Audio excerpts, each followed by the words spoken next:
সুপ্রিয় শিক্ষার্থীবৃন্দ, প্রীতি ও শুভেচ্ছা। ডিস্টেন্স এন্ড অনলাইন লার্নিং প্রোগ্রামে স্বাগত। প্রথমে পরিচয় দিয়ে নিচ্ছি। মোহাম্মদ সেলিম রানা, B.Sc অনার্স রসায়ন, MS ফলিত রসায়ন, চট্টগ্রাম বিশ্ববিদ্যালয়, প্রভাষক রসায়ন, Baul Mirzapur public school and college, Gazipur Sadar, Gazipur. শিক্ষার্থীবৃন্দ, আজকে আমরা পড়ব নবম শ্রেণী, বিষয় রসায়ন, অধ্যায় 6, অধ্যায়ের নাম মূলের ধারণা ও রাসায়নিক গণনা। প্রথমে আমরা দেখে নিচ্ছি মূল কাকে বলে।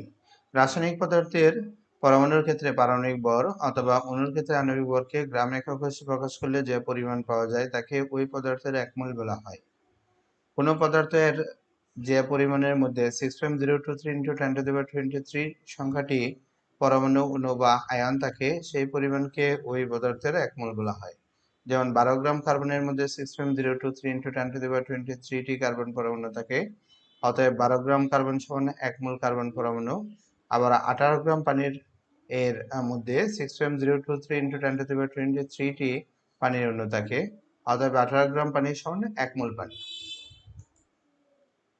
শিক্ষার্থীবৃন্দ, এই পর্যায়ে আমরা দেখে নিচ্ছি অণুর আণবিক ভর বের করার পদ্ধতি। কোনো অণুতে বিদ্যমান সকল পরমাণুর পারমাণবিক ভর যোগ করলে ওই অণুর আণবিক ভর পাওয়া যায়।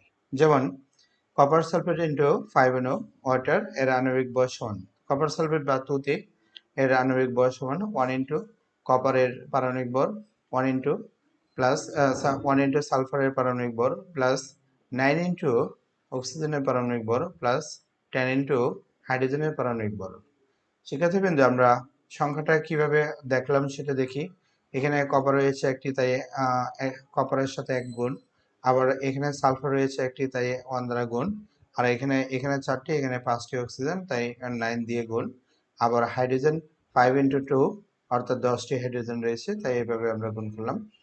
তাহলে 1 ইন্টু কপারের পারমাণবিক ভর 63.5 প্লাস 1 ইন্টু সালফারের পারমাণবিক ভর 32 প্লাস 9 ইন্টু অক্সিজেনের পারমাণবিক ভর 16 প্লাস 10 ইন্টু হাইড্রোজেনের পারমাণবিক ভর 1।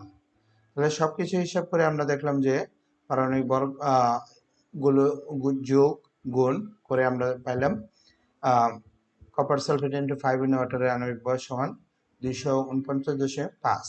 সুতরাং copper sulphate into 5NO water equal to 249.5 gram copper sulphate 5NO water বা তুতে। শিক্ষার্থীবৃন্দ, এখন আমরা দেখব 5 গ্রাম পানিতে কত মোল পানি বিদ্যমান।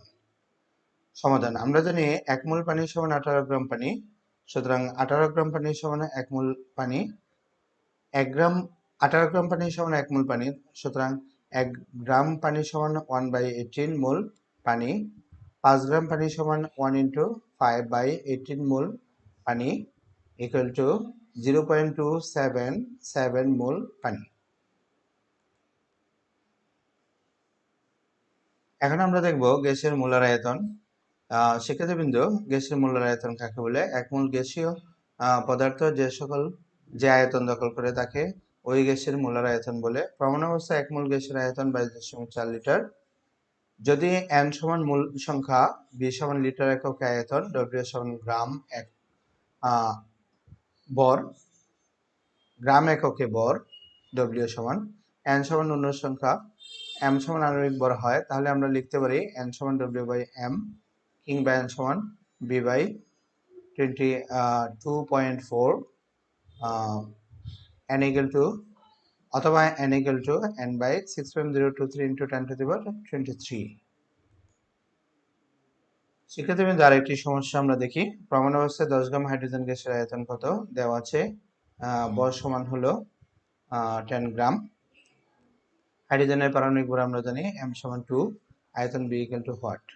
আমরা জানি n সমান w/m equal to b/22.4।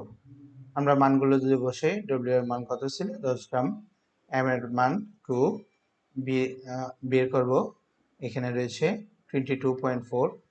আমরা যদি এটাকে ক্রস গুণন করি তাহলে কি দাঁড়াচ্ছে দেখো, 10 এত আমরা এটাকে 10 কে 2 দ্বারা ভাগ করলে 5, তাহলে 5 ইন্টু 22.4 গুণ করলে b ইকুয়াল টু কত হবে, তাহলে 112 লিটার।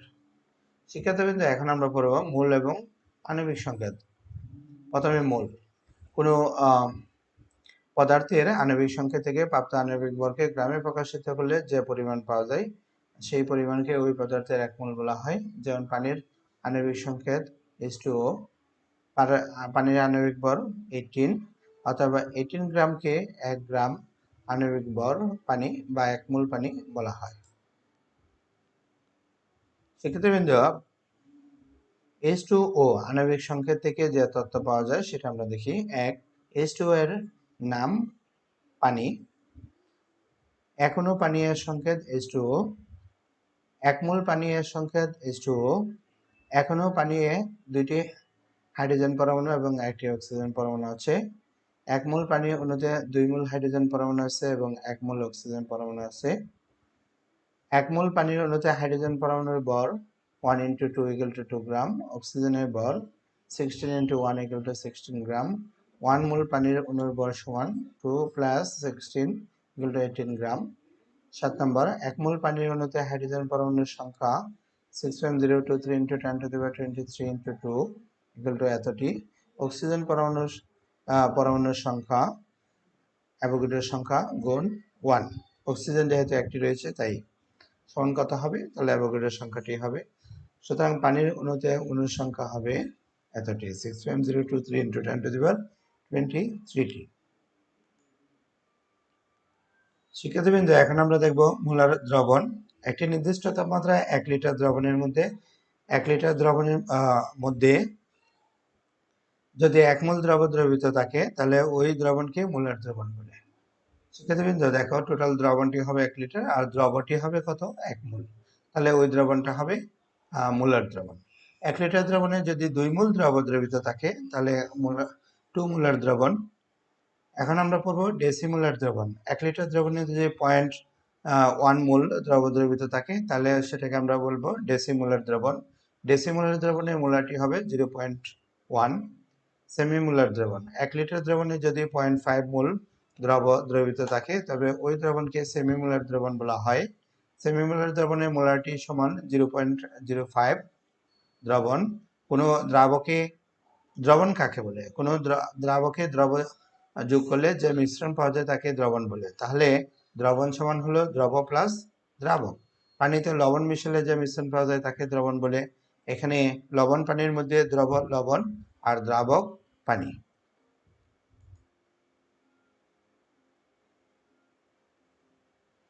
শিক্ষার্থীবৃন্দ, এখন আমরা দেখব বিভিন্ন মোলারিটির দ্রবণ প্রস্তুতকরণ, কিভাবে বিভিন্ন মোলারিটির দ্রবণ তৈরি করব। বিভিন্ন মোলারিটির দ্রবণ প্রস্তুত করার জন্য প্রথমে যে পদার্থের দ্রবণ তৈরি করতে হবে সেই পদার্থের নির্দিষ্ট পরিমাণে ওজন করে একটি নির্দিষ্ট আয়তনিক ফ্লাক্সে ঢেলে নিতে হবে। এরপর আয়তনিক ফ্লাক্সের মধ্যে কিছুটা পানি নিয়ে জাকিয়ে পদার্থটির দ্রবণ প্রস্তুত করা হবে। তারপর আয়তনিক ফ্লাক্সের নির্দিষ্ট দাগ পর্যন্ত পানি দ্বারা পূর্ণ করতে হবে। দ্রবণের মোলারিটি, দ্রবণের আয়তন, দ্রবের ভর, দ্রবের আণবিক ভরের মধ্যে একটি সম্পর্ক আমরা দেখব। গ্রাম এককে দ্রবের ভর সমান দ্রবণের মোলারিটি ইন্টু মিলিলিটার এককে দ্রবণের আয়তন ইন্টু দ্রবের আণবিক ভর ডিভাইডেড বাই 1000। সুতরাং এখানে গ্রাম এককে দ্রবের ভর সমান W, দ্রবণের মোলারিটি S, মিলিলিটার এককে দ্রবণের আয়তন সমান V, দ্রবের আণবিক ভর সমান M, ধরলে W সমান SMB বাই 1000। মোলারিটি বা ঘনমাত্রা সংক্রান্ত সমস্যা সমাধানের জন্য এই সূত্রটি ব্যবহার করা যেতে পারে। শিক্ষার্থীবৃন্দ, এখন আমরা একটি অঙ্ক দেখব। 250 মিলিলিটার দ্রবণে 20 গ্রাম সোডিয়াম কার্বনেট থাকলে সোডিয়াম কার্বনেট দ্রবণের মোলারিটি কত? সমাধান, সোডিয়াম কার্বনেটের আণবিক ভর M সমান সোডিয়ামের পারমাণবিক ভর কত, 23 গুণ সোডিয়াম কয়টি আছে, 2, প্লাস কার্বনের পারমাণবিক ভর কত, 12, প্লাস অক্সিজেনের পারমাণবিক ভর কত, 16 ইন্টু অক্সিজেন কয়টি রয়েছে, 3টি, 3 দিয়ে গুণ, সব মিলিয়ে যোগ বিয়োগ করে আমরা পাবো 106। এক্ষেত্রে তাহলে ভর W সমান কত, 20 গ্রাম, আয়তন V সমান 250 মিলিলিটার। সুতরাং যৌগটির ঘনমাত্রা S = হোয়াট? আমরা জানি W সমান SMB বাই 1000 বা S = 1000 W বাই MB। তাহলে S = 1000 W এর জায়গায় আমরা বসাবো 20 আর এখানে আণবিক ভর m এর জায়গায় বসাবো 106 ইন্টু কত, আয়তন কত, 250 মিলিলিটার। সব মিলিয়ে ক্যালকুলেশন করে আমরা পাবো ঘনমাত্রা 0.75 মোলার। শিক্ষার্থীবৃন্দ, এখন আমরা দেখব শতকরা সংযুক্তি, যৌগে মৌলের শতকরা সংযুক্তি। কোন যৌগের 100 গ্রামের মধ্যে কোন মৌল যত গ্রাম থাকে তাকে ওই যৌগের শতকরা সংযুক্তি বলে। যৌগের আণবিক সংখ্যা থেকে ওই যৌগে বিদ্যমান মৌলসমূহের শতকরা সংযুক্তি বের করা যায়। কোন যৌগে মৌলের শতকরা সংযুক্তি সমান মোলের পারমাণবিক ভর গুণ পরমাণুর সংখ্যা গুণ 100 ইন্টু পার্সেন্ট ডিভাইডেড বাই যৌগের আণবিক ভর। আমরা একটি সমস্যা দেখি। হাইড্রোক্লোরিক অ্যাসিডে হাইড্রোজেন ও ক্লোরিনের শতকরা সংযুক্তি হিসাব। প্রথমে ক্লোরিক অ্যাসিডের আণবিক ভর বের করতে হবে। আমরা জানি হাইড্রোজেনের পারমাণবিক ভর 1 যোগ ক্লোরিনের পারমাণবিক ভর কত হবে, 35.5 সমান 36.5। হাইড্রোজেনের শতকরা সংযুক্তি সমান, তাহলে হাইড্রোজেনের পারমাণবিক ভর কত, 1 ইন্টু 100% ডিভাইডেড বাই টোটাল আণবিক ভর কত, 36.5। ক্যালকুলেশন করে আমরা পাবো 2.74%। এটা হলো হাইড্রোক্লোরিক অ্যাসিডে হাইড্রোজেনের শতকরা সংযুক্তি। এখন আমরা হাইড্রোক্লোরিক অ্যাসিডে ক্লোরিনের শতকরা সংযুক্তি দেখব। ক্লোরিনের ভর 35.5 গুণ 100% ডিভাইডেড বাই হাইড্রোক্লোরিক অ্যাসিডের মোট আণবিক ভর 36.5। আমরা হিসাব করে পাবো 97.26। শিক্ষার্থীবৃন্দ, এখন আমরা দেখব আণবিক সংকেত। যে সংকেতে কোনো যৌগের অণুতে বিদ্যমান অবস্থিত প্রকৃত পরমাণুর সংখ্যা নির্দেশ করে থাকে ওই যৌগের আণবিক সংকেত বলে। যেমন বেনজিনের আণবিক সংকেত C6H6। এরপরে আমরা দেখব স্থূল সংকেত। যে সংকেত দিয়ে অণুতে বিদ্যমান পরমাণুগুলোর অনুপাত প্রকাশ করে তাকে স্থূল সংকেত বলে। যেমন বেনজিনে কার্বন ও হাইড্রোজেনের অনুপাত 1:1, তাই বেনজিনের স্থূল সংকেত CH। শিক্ষার্থীবৃন্দ, এখন আমরা দেখব আণবিক সংকেত এবং স্থূল সংকেতের মধ্যে পার্থক্য। প্রথমে স্থূল সংকেত 1। স্থূল সংকেত যৌগের অণুতে বিদ্যমান বিভিন্ন মৌলের পরমাণুর সংখ্যার অনুপাত প্রকাশ করে। আবার আণবিক সংকেত যৌগের অণুতে বিদ্যমান পরমাণুর সমূহের প্রকৃত সংখ্যা প্রকাশ করে। 2। স্থূল সংকেত শুধু যৌগের হয়, আণবিক সংকেত যৌগ বা মৌল উভয়ের হতে পারে। 3। স্থূল সংকেত নির্ণয় করতে আণবিক ভর জানার প্রয়োজন নেই, কিন্তু আণবিক সংকেত নির্ণয় করতে আণবিক ভর জানা প্রয়োজন। একই স্থূল সংকেত অনেক যৌগের হতে পারে, যেমন বেনজিন ও অ্যাসিটিলিনের স্থূল সংকেত CH। সমানুপাতিক একটি মাত্র যৌগের স্থূল সংকেত একরকম হবে।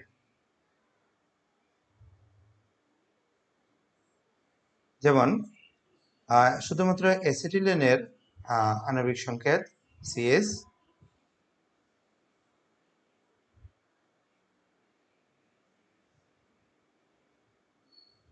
শিক্ষার্থীবৃন্দ, এখন আমরা দেখব শতকরা সংযুক্তি থেকে স্থূল সংকেত নির্ণয়। শতকরা সংযুক্তি থেকে স্থূল সংকেত নির্ণয় করার জন্য নির্মুক্ত পদ্ধতিগুলো অবলম্বন করতে হবে। প্রথমে ধাপ 1, মৌলসমূহের শতকরা সংযুক্তিকে এর পারমাণবিক সংখ্যা দ্বারা ভাগ করতে হবে। 2, ভাগফলগুলোর মধ্যে যে সংখ্যাটি ক্ষুদ্রতম সেই সংখ্যা দিয়ে সব ভাগফলগুলোকে ভাগ করতে হবে। ভাগফলগুলোকে নিকটতম পূর্ণ সংখ্যায় পরিণত করার জন্য প্রয়োজনীয় যে কোনো সংখ্যা দিয়ে সবগুলোকে গুণ করতে হবে। মৌলসমূহের নিচের প্রতীকের নিচে ডান পাশে ওই পূর্ণ সংখ্যা বসিয়ে দিলে স্থূল সংখ্যা তৈরি হয়ে যাবে। মৌলগুলোর প্রতীকের নিচে ডান পাশে 1 থাকলে সেটি লেখার প্রয়োজন নেই। শিক্ষার্থীবৃন্দ, এখন আমরা একটি সমস্যা দেখব। একটি যৌগে হাইড্রোজেন ও অক্সিজেন আছে। হাইড্রোজেন ও অক্সিজেনের শতকরা সংযুক্তি যথাক্রমে 11.11%, 88.89%। স্থূল সংকেত নির্ণয় করো। প্রথমে শতকরা সংযুক্তিগুলোকে নিজ নিজ পারমাণবিক ভর দ্বারা ভাগ করতে হবে। Hydrogen equal to 11.11 divided by হাইড্রোজেনের পারমাণবিক ভর 1 ভাগ করে আমরা পাবো 11.11। আবার অক্সিজেনের শতকরা সংযুক্তিকে অক্সিজেনের পারমাণবিক ভর 16 দিয়ে ভাগ করলে আমরা পাবো 5.55। সেক্ষেত্রে দুইটি ভাগফলের মধ্যে ক্ষুদ্রতম 5.55, তাই 5.55 দিয়ে দুইটি ভাগফলকে ভাগ করব। হাইড্রোজেনের 11.11% ভরটাকে আমরা 5.55 দিয়ে ভাগ করলে পাবো 2, অক্সিজেনের ক্ষেত্রে পাবো 1। অর্থাৎ যৌগটির স্থূল সংকেত হবে H2O1, অর্থাৎ H2O। এখন আমরা দেখব শতকরা সংযুক্তি থেকে কিভাবে আণবিক সংকেত নির্ণয় করা যায়। কোনো যৌগের আণবিক সংকেত বের করার জন্য যৌগের শতকরা সংযুক্তি থেকে প্রথমে স্থূল সংকেত বের করতে হয়। কোন যৌগের স্থূল সংকেতের ভর যদি ওই যৌগের আণবিক ভরের সমান হয় তাহলে ওই যৌগের স্থূল সংকেতই যৌগের আণবিক সংকেত হবে। কিন্তু যদি কোনো যৌগের স্থূল সংকেতের ভর ওই যৌগের আণবিক ভরের সমান না হয় তাহলে স্থূল সংকেতের ভর থেকে আণবিক ভর কত গুণ বেশি সেটি বের করতে হবে। যদি স্থূল সংকেতের ভর আণবিক সংকেতের n গুণ বেশি হয় তাহলে আণবিক সংকেত সমান স্থূল সংকেত ইনটু n। এখানে n সমান যৌগের আণবিক ভর ডিভাইডেড বাই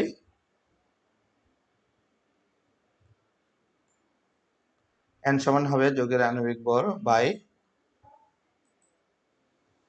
শিক্ষার্থীবৃন্দ n সমান হবে যৌগের আণবিক ভর বাই স্থূল সংকেতের ভর। এখানে একটি ডিভাইডেড চিহ্ন দিতে হবে।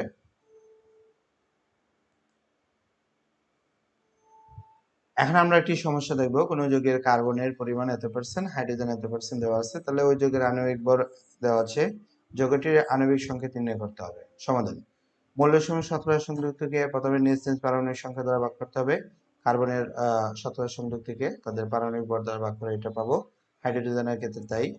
এই ভাগফলগুলোর মধ্যে আমরা দেখলাম দুইটি একই ভাগফল, তাই এই ভাগফলগুলোকে আবার এদেরকে ভাগ করলে আমরা অনুপাত পাবো কার্বন 1 1। এই মানগুলো এবং মৌলের প্রতীক দিয়ে সংকেত আকারে লিখলেই স্থূল সংকেত পাওয়া যায়। অতএব যৌগটির স্থূল সংকেত সমান C1S1 = CS। শিক্ষার্থীবৃন্দ, এখন আমরা দেখব যৌগের স্থূল সংকেত CS হলে এর আণবিক সংকেত হবে CSN সমান CnSn। স্থূল সংকেতের ভর সমান তাহলে কি হচ্ছে, আমরা জানি কার্বনের ভর 12 গুণ কার্বনের পরমাণু সংখ্যা 1, হাইড্রোজেনের পারমাণবিক ভর 1 গুণ 1 সমান 13, এবং আণবিক ভর দেওয়া ছিল 78। সুতরাং n সমান যৌগের আণবিক ভর বাই স্থূল সংকেতের ভর = 78/12 + 1 অর্থাৎ 13। 78 কে 13 দিয়ে ভাগ করলে আমরা পাবো 6। সুতরাং যৌগটির আণবিক সংকেত C6H6 অর্থাৎ যৌগটি বেনজিন। শিক্ষার্থীবৃন্দ, আমরা আজকের আলোচনা থেকে এখন বাড়ির কাজ দেখে নিচ্ছি। মূল কাকে বলে, অণুর আণবিক ভর বের করার পদ্ধতি উদাহরণ সহ দেখাও। গ্যাসের মোলার আয়তন কাকে বলে, মোলার আয়তনের গাণিতিক সমস্যার সমাধান করো। মোলার দ্রবণ কাকে বলে, বিভিন্ন মোলারিটি দ্রবণ প্রস্তুতি ব্যাখ্যা করো। শতকরা সংযুক্তি কাকে বলে, বিভিন্ন যৌগের শতকরা সংযুক্তি বের করো।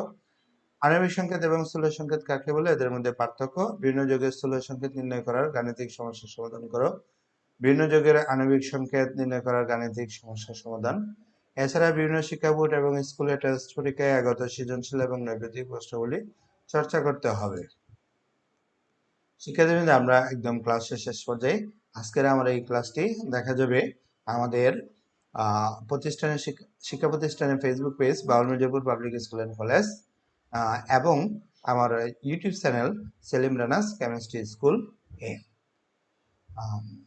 শিক্ষার্থীবৃন্দ, অনুশীলনের বিকল্প নেই, তোমাদের বাসায় বেশি বেশি অনুশীলন করতে হবে, তাহলেই তুমি পারবা। এবং ক্লাসের কোনো বিষয়ে বুঝতে দুর্বোধ্য মনে হলে তাহলে কমেন্টে উল্লেখ করতে পারবে। বেশি বেশি শেয়ার, লাইক, কমেন্ট প্রত্যাশা করছি। পরিসরে সবার সুস্বাস্থ্য এবং মঙ্গল কামনায় শেষ করছি। আল্লাহ হাফেজ।